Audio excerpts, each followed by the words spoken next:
রাতের আধারে ভেকু দিয়ে অবৈধভাবে মাটি কেটে ফসলি জমিকে পুকুর বানাচ্ছে পতিত সরকার, আওয়ামী লীগ ও জাতীয় পার্টির নেতারা।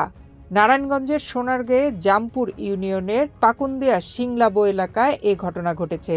এতে চাষাবাদে ব্যাহত হচ্ছে এলাকার প্রায় অর্ধশত কৃষকের।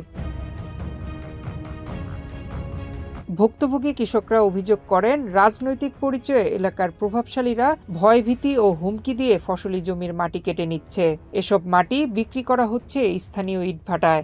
নিয়ম নীতির তোয়াক্কা না করে এভাবে মাটি কাটার ফলে ক্ষতি হচ্ছে জমির, ধরন বদলে উধাও হয়ে যাচ্ছে কৃষি জমি।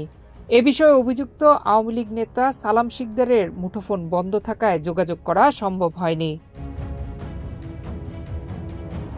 ৫ আগস্ট সরকার পতনের আগে যারা আওয়ামী লীগের রাজনৈতিক পরিচয়ে দিনের বেলা মাটি নিত, তারাই সরকার পতনের পর রাতের আধারে ফসলি জমির মাটি কেটে নিচ্ছে। ফসলি জমি থেকে ১০ থেকে ১৫ ফুট গভীর করে মাটি কাটার ফলে ওই জমি থেকে এখন আর কোনো ফসল উৎপাদন করতে পারছেন না কৃষকরা। প্রতিবাদ করলে কৃষকদের প্রাণনাশের হুমকি দিচ্ছেন সন্ত্রাসীরা, জানায় স্থানীয় কৃষকরা। যে আমাদের এই শহরের ভিতরে ট্রাক নামা গেছে বছর মাটি কাটিয়া এলাকার পুকুর করিয়া সব নিছে, যে জমি জামা সব কাটিয়া গেছে, যে ধান করছে, কৃষি ফসল করছে, কৃষি ফসল মিস গেছে, করতে পারি নাই। তো আমগো পুরো অসুবিধা হয় জমি জামা কাটিয়া। এগুলি সব এলাকার কিছু ইয়ারা ওই নেতা বেতারা কইরা দিরা নিতেছে, এগুলি এলাকার ক্ষতি করতেছে, ধ্বংস করতেছে। আমরা যাই এই বছর আবার চালু করতেছে, বেগু চালু করতেছে, বেগু আনছে। তো আমরা চাই যাতে এলাকার ক্ষতি না হয়, আমরা কৃষক যাতে বাচ্চা থাকে। তবে আইন শৃঙ্খলা বাহিনী জানে না মাটি কাটার কথা। তবে কৃষকদের লিখিত অভিযোগ পেলে আইনানুগ ব্যবস্থা নেওয়া হবে বলে জানায় পুলিশ প্রশাসন।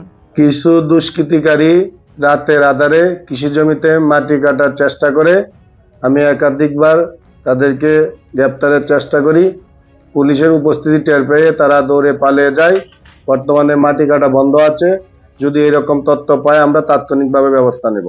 কৃষি জমি থেকে মাটি কেটে নিয়ে যারা বিক্রি করছেন তাদের বিরুদ্ধে আইনানুগ ব্যবস্থা নেওয়া হবে বলে জানিয়েছেন উপজেলা প্রশাসন। হ্যাঁ, জামপুর ইউনিয়নের কৃষি জমি কেটে নেওয়ার কিছু অভিযোগ আমরা ইতিমধ্যে পেয়েছি এবং অভিযোগ পাওয়ার প্রেক্ষিতে ইতিমধ্যে আমাদের অভিযান পরিচালনা করা হচ্ছে এবং সেই অভিযানের অংশ হিসেবে ইতিমধ্যে আমরা বেশ কিছু মোটরসাইকেল জব্দ করেছি। যেসব দুর্বৃত্ত এইসব মাটি কাটার সাথে জড়িত, হয়তো তাদেরই মোটরসাইকেল গুলো, যেহেতু এই জমিতে মাটি কাটা অবস্থায় মোটরসাইকেল গুলো পাশে রাখা ছিল, কিন্তু আমরা দুর্বৃত্তদের ধরতে পারিনি। কিন্তু মোটরসাইকেল গুলো আনা হয়েছে এবং আমাদের এই অভিযান অব্যাহত থাকবে। আমরা অতি শীঘ্রই এই মাটি কাটার সাথে জড়িতদের শাস্তির আওতায় নিয়ে আসার জন্য আইনগত ব্যবস্থা গ্রহণ করব।